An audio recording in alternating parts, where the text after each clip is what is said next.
Olá, boa noite. Este mês o Amazonas foi premiado com um reajuste inesperado na tarifa de energia após a Agência Nacional de Energia Elétrica considerar o estado integrado ao Sistema Interligado Nacional, ou seja, já estamos pagando o mesmo valor da tarifa praticada nos demais estados, onde vale a bandeira tarifária, e ainda retroativo a maio.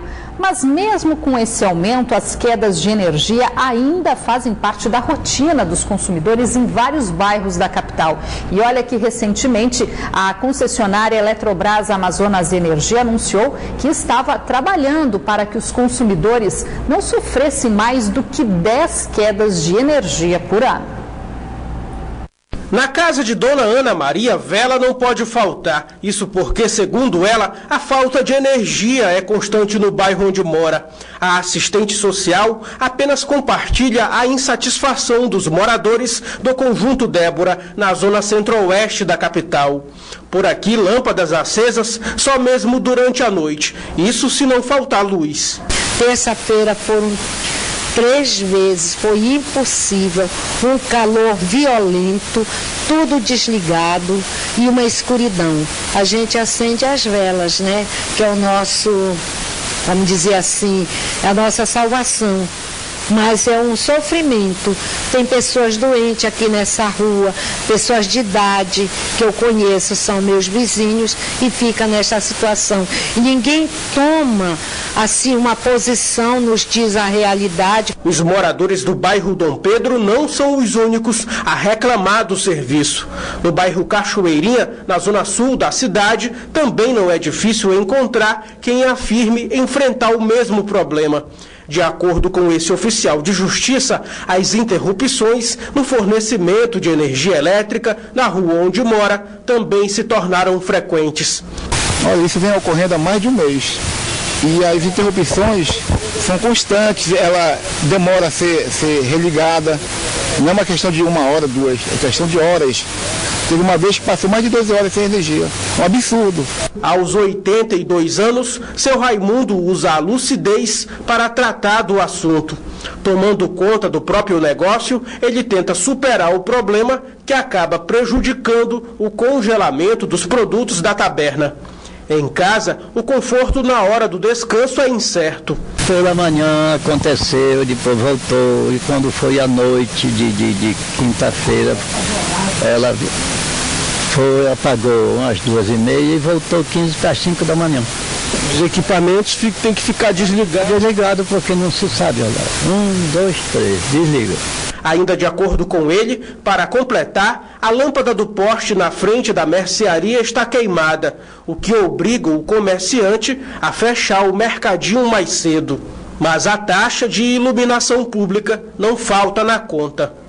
Há 2 meses que a lâmpada do poste, o poste tem número aí, está apagada e eles não vêm trocar. E já foi reclamado para lá e nada foi resolvido. É só isso.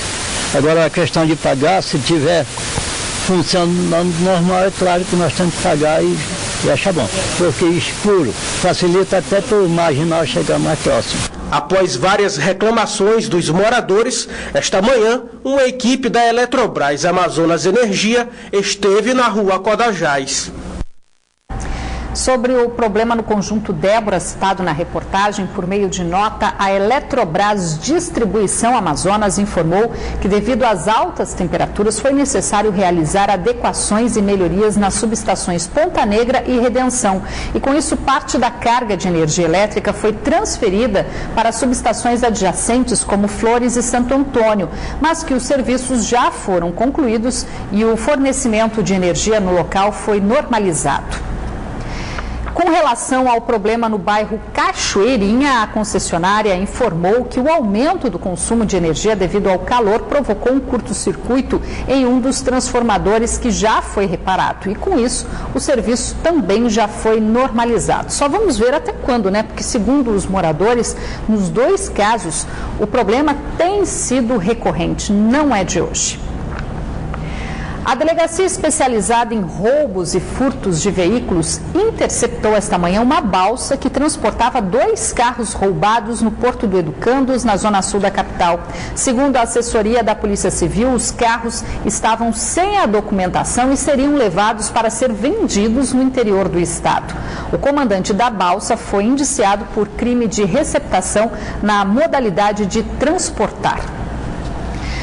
Foi inaugurado hoje um trecho duplicado de 9 quilômetros da rodovia Manoel Urbano, a M070, que liga Manaus a 3 municípios da região metropolitana.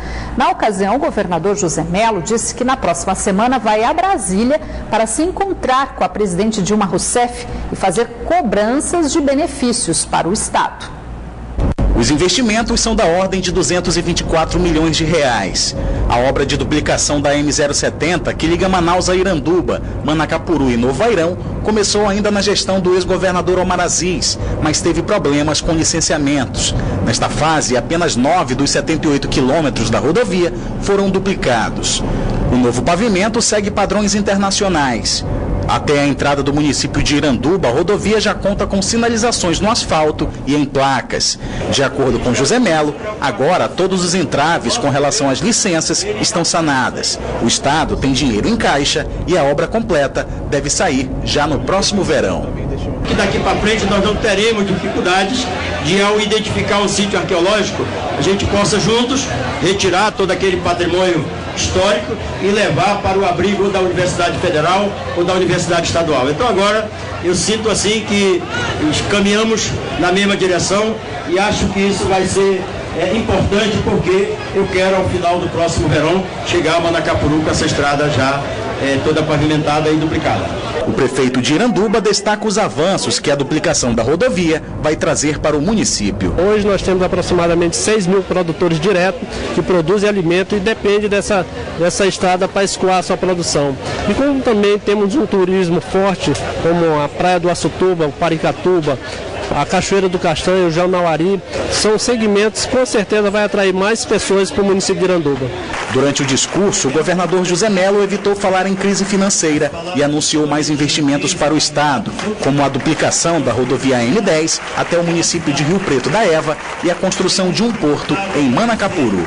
Nós estamos aí quase já acertado com financiamento para construir um grande porto em Manacapuru, não um portinho, mas um porto mesmo, moderno, grande, para que os barcos que vierem do Purus, do Juruá, do Solimões, eles não mais tenham que vir para a cidade de Manaus, mas tenham esse porto e depois o transporte até Manaus feito da forma que já se faz hoje. José Mello viaja na próxima quarta-feira para Brasília, onde, acompanhado do senador Omar Aziz, deve se encontrar com a presidente Dilma Rousseff e deverá fazer cobranças. Eu vou pedir que o Amazonas seja tratado de forma diferente, né? Já chega de eu aqui no Amazonas, como o Pará, o Acre, em questão do SUS, uma cirurgia de peito aberto aqui é um preço. A mesma cirurgia em São Paulo é o dobro desse preço que o SUS paga. Já chega no Fundeb de nós recebermos, pelo custo aluno, o valor menor do que recebe o Sul e o Sudeste. Portanto, agora eu vou levantar a minha voz. Eu quero ser tratado da forma que eu tenho o meu comportamento. Quando eu digo eu, não sou eu, Melo. Eu digo o meu Estado. Depois da polêmica envolvendo o polo de bebidas, agora há um projeto de emenda à Constituição que tramita no Congresso Nacional, ameaça outro setor do polo industrial de Manaus, o das empresas fabricantes de bicicletas, que podem perder a competitividade caso os benefícios fiscais da Zona Franca sejam estendidos para as demais fábricas do país, como prevê a PEC. Imagina aí uma partida de futebol. Um dos times está dando aquele famoso chocolate na equipe adversária. E do nada começam as substituições no time que está levando a melhor. Lembra daquele ditado? Em time que está ganhando, não se mexe? Pois é, a mesma situação pode começar a acontecer com as fábricas de bicicletas em Manaus, que estão dando um olé na crise econômica. Só nos primeiros 5 meses do ano, elas aumentaram a produção em mais de 12%. Mas na semana passada, um balde de água fria. Mas existe uma PEC lá no Congresso Nacional, a PEC de número 27, que pode estender os benefícios fiscais concedidos até então para os empresários do Amazonas para os demais empresários do Brasil. Até aí tudo bem, todo mundo quer pagar menos impostos mesmo, mas isso acabaria com a competitividade das indústrias daqui do Polo Industrial de Manaus, já que não temos uma estrada boa para escoar a produção. Isso deixaria o frete mais caro e muitos empregos ameaçados. Diretamente, 1.100 postos de trabalho estão ameaçados. Indiretamente, o número mais que dobra. Se aprovada, a PEC pode desempregar 3.000 pessoas. E se iguala toda a concorrência. E, como eu já disse, elevando o nosso custo em 30% a 40% em referência às demais indústrias do Brasil. Uma vez que ela tira toda a vantagem competitiva e nos deixa com o ônus de estarmos localizados numa região que é um pouco longe dos centros de consumo e tira a vantagem competitiva da isenção de impostos. Eu sempre digo, a gente acorda diariamente com uma novidade, com uma investida contra o modelo Zona Franca de Manaus. Isso não é de agora, mas agora tem se acentuado muito mais. Esta empresa no distrito começou suas operações em julho do ano passado. O investimento para instalação, aquisição de equipamentos e contratação de mão de obra atingiu o teto de 40 milhões de reais. Joel é o gerente da fábrica. Ele diz que está nos planos da empresa ampliar o quadro de funcionários de 45 para 97. Mas, por enquanto, as contratações estão suspensas, até o impasse da PEC ter fim. Você acaba ficando um pouco apreensivo perante a situação e acaba travando investimentos, esperando resultados dessa posição final. 35% de todas as bicicletas que o Brasil consome saem das fábricas de Manaus. E o melhor, as que são fabricadas aqui são feitas quase em sua totalidade de peças do próprio Polo de Manaus. A bicicleta hoje produzida no Polo Industrial de Manaus, ela tem um conteúdo local que é o que gera emprego, que gera mão de obra na região em torno de 95%, enquanto uma bicicleta típica do sul do país, esse conteúdo gira em torno de 25% a 30%. Os indicadores da Suframa mostram que o segmento mecânico, no qual as indústrias de bicicletas estão inseridas, apresentou faturamento de janeiro a maio deste ano de R$1 bilhão. É um mercado muito promissor e cobiçado, diz o vice-presidente da Federação das Indústrias do Amazonas. Em atuais circunstâncias é muito difícil de ser aprovado. Então, lógico que a gente tem que ficar vigilante para não acontecer, porque está pedindo imunidade tributária, que é até muito mais do que aqui na Zona Franca de Manaus, porque nós temos benefícios parciais, não são totais. A PEC 27 é de autoria do senador Eduardo Amorim, do PSC de Sergipe. Por enquanto, não há previsão para o assunto entrar em pauta. Enquanto isso, os empresários do setor já estão em contato com a bancada federal do Amazonas em Brasília para que eles consigam neutralizar mais um projeto que pode prejudicar 2% dos funcionários do Polo Industrial de Manaus. Porém, já existe uma segunda batalha a ser enfrentada em defesa à Zona Franca. Um político do Acre e de outro de Roraima, pedindo os mesmos tratamentos, os mesmos benefícios fiscais existentes para a Zona Franca de Manaus. Pode até nos chamar de egoísta, mas por enquanto nós temos que lutar, que é a única fonte de riqueza que nós temos aqui no nosso estado do Amazonas, de fato que gera todo esse nosso desenvolvimento. Um homem identificado como Paulo César Silva de Jesus, de 19 anos, foi morto na tarde desta sexta-feira dentro de um ônibus da linha 014 no bairro Amazonino Mendes, zona norte de Manaus.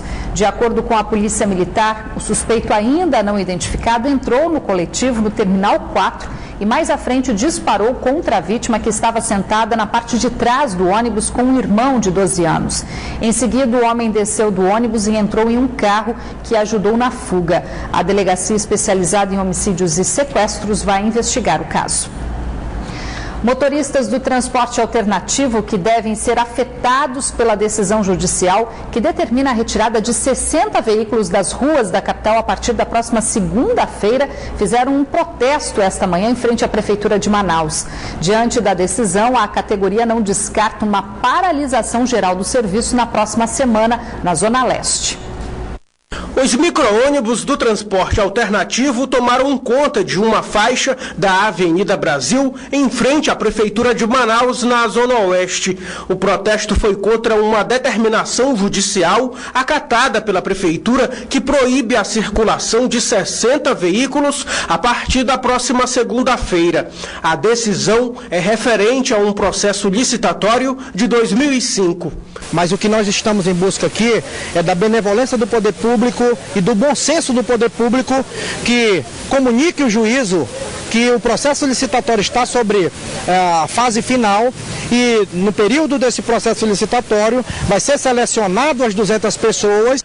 E de acordo com representantes do sistema de transportes alternativos, existe um contrato vigente desde 2011 que prevê as 260 concessões no sistema. Saiu um contrato dando as mesmas prerrogativas do 01 ao 260, um contrato que dá o direito dizendo que enquanto essas pessoas não fizerem a licitação, esse 260 tem o direito de rodar. Então o contrato está conosco, está em vigência. Ainda pela manhã, horas depois de o protesto ter começado, uma comissão dos alternativos foi recebida na Prefeitura. Os micro-ônibus dos transportes executivos e alternativos estão em processo de licitação desde o ano passado. O certame é marcado por impasses e suspensões na Justiça. Conforme a proposta, a principal mudança seria a redução de 260 para 120 concessões dos executivos que circulam até o centro e de 200 vagas para os alternativos que atendem a Zona Leste. Por meio de nota, a Superintendência Municipal de Transportes Urbanos, a SMTU, informou que foi notificada no dia 4 de agosto e que a decisão judicial, que é resultado de uma ação movida pelo Ministério Público Estadual, prevê multa de R$50 mil por dia em caso de descumprimento.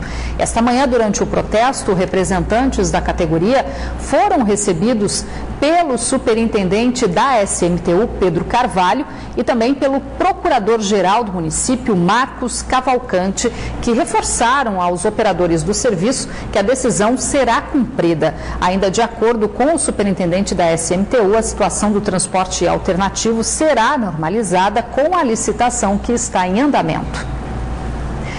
Um homem foi assaltado na tarde de hoje enquanto aguardava na fila para fazer um depósito de R$ 4.200 em um caixa eletrônico que fica dentro de um comércio no bairro Alvorada, na zona centro-oeste de Manaus. Uma câmera de segurança do local registrou o momento em que os dois suspeitos, um deles que carregava um capacete, chegaram no local. Primeiro eles observaram, chegaram a sair e depois retornaram. Um deles, armado, rendeu a vítima, que entregou o malote. Os dois fugiram em uma moto e até o momento não foram localizados. Um incêndio na madrugada de hoje destruiu um galpão com madeira no bairro Petrópolis, zona centro-sul da capital. O fogo ainda atingiu um restaurante que fica ao lado. De acordo com o Corpo de Bombeiros, o incêndio pode ter sido provocado por um resquício de carvão de uma churrasqueira que ficava próxima ao depósito. Ninguém ficou ferido. Vamos conferir agora como vai começar o fim de semana, os detalhes da previsão para este sábado no mapa.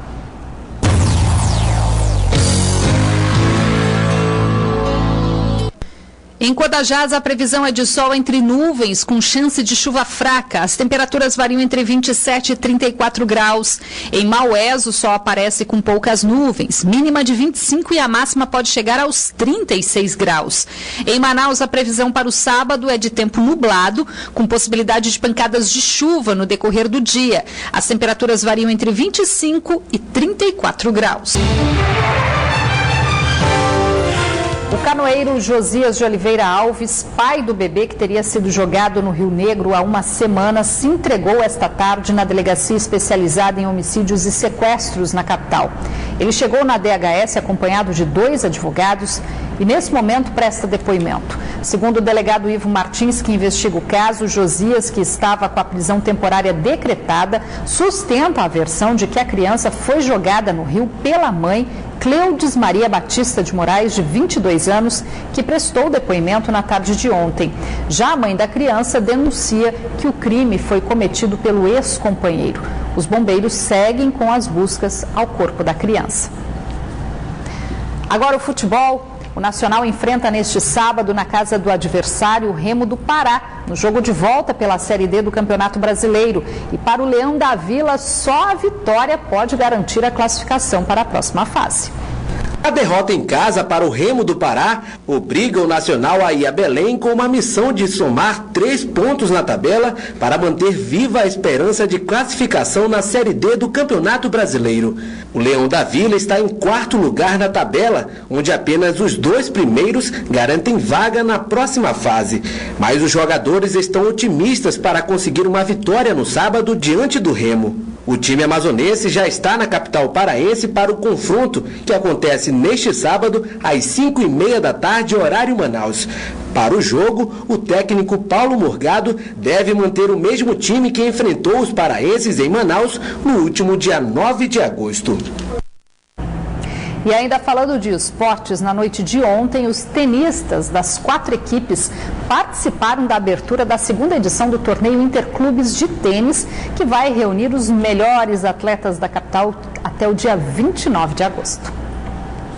Serão 96 jogos, mais de 120 tenistas em quadra, 33 jogadores em cada equipe. É assim que vai ser a 2ª edição do torneio Interclubes Manaus de Tênis. Todos os jogos vão acontecer aqui nas quadras de tênis do Tropical Hotel, na Ponta Negra. Os confrontos do torneio já estão definidos. Os tenistas do SESI Clube vão enfrentar os tenistas do Siman Clube. Na outra chave, os tenistas do Alphaville Tênis encaram os atuais campeões do Mamed Clube. Segundo ano que nós tivemos essa iniciativa, eu fico maravilhado, feliz demais de ver 33 atletas de cada clube, representado pelo Sirman, pelo Alphaville, pela Mamed Tênis e pelo SESI. Jogadores não se conheciam, se conhecendo. As 4 equipes participaram da abertura do torneio Interclubes na noite de ontem. E o que não falta é otimismo entre os tenistas. Com o intuito de participar do evento aqui, nós montamos uma equipe e estamos com a intenção de fazer uma boa apresentação. Nós treinamos, nós fizemos seletiva, quer dizer, nós fizemos coisas que o ano passado, como estava amadurecendo a ideia, a gente não teve tempo. O torneio Interclubes Manaus chega na sua 2ª edição, gabaritando os melhores tenistas do estado. A competição entre clubes é uma forma de socializar as equipes, mantendo o espírito competidor entre eles. Ano passado não deu, esse ano a equipe vem forte, vem para buscar o título. E a estratégia é a mesma, é treinar e procurar fazer com que o tênis de Manaus se desenvolva cada vez mais, né, aqui no estado do Amazonas. E as partidas começaram efetivamente agora há pouco e seguem durante todo o fim de semana. E quem traz os detalhes para a gente é o repórter Orestes Litaif. Osimar, a competição Interclubes Manaus de tênis começou para valer agora há pouco com as categorias simples individuais. Os primeiros jogos são dos número 1 de cada equipe. Ao meu lado está o Mamed Stone, ele que é o coordenador deste grande torneio. Mamed, hoje tem muita coisa para acontecer. Tem muito duelo que vai abrilhantar essa programação de hoje. Verdade, após um belo abertura na quinta-feira que nós tivemos, hoje inicia a competição. Todos os jogadores número 1 de cada clube estarão se enfrentando. Então na quadra de número 1 e 2 teremos o confronto entre Alphaville e Mamed Tênis, e na quadra de número 4 e 5 teremos o confronto entre Sirman e SESI. Agora amanhã, sábado e domingo também tem torneio. Sim, sábado nós tínhamos as duplas, né? Então todos os jogadores que são jogadores 2 e 3 estão jogando dupla. E domingo encerramos com a última simples do evento. Legal, então o Mamed faz um convite aí para a galera de casa participar deste grande evento. Convido todos vocês que estão em casa, vocês que são amantes do tênis amazonense. Nós vamos estar com grandes jogos acontecendo aqui no nosso clube e você é o nosso convidado especial. Obrigado, Mamed. Lembrando que a competição começa hoje, tem muita coisa para acontecer ainda hoje. Corre para cá, depois que acabar o jornal, traz sua família. Lembrando que os jogos acontecem na quadra 1, 2, 4 e 5 aqui do Tropical Hotel. A entrada é gratuita. Orestes Litaif para o Band Cidade. Tá certo? Amanhã a partir das 4 da tarde, no domingo a partir das 5 horas, e você acompanha todos os detalhes aí do fim de semana na edição de segunda-feira do Band Cidade, que hoje fica por aqui, mas você pode rever esta edição pela internet. Acesse band.com.br/Amazonas.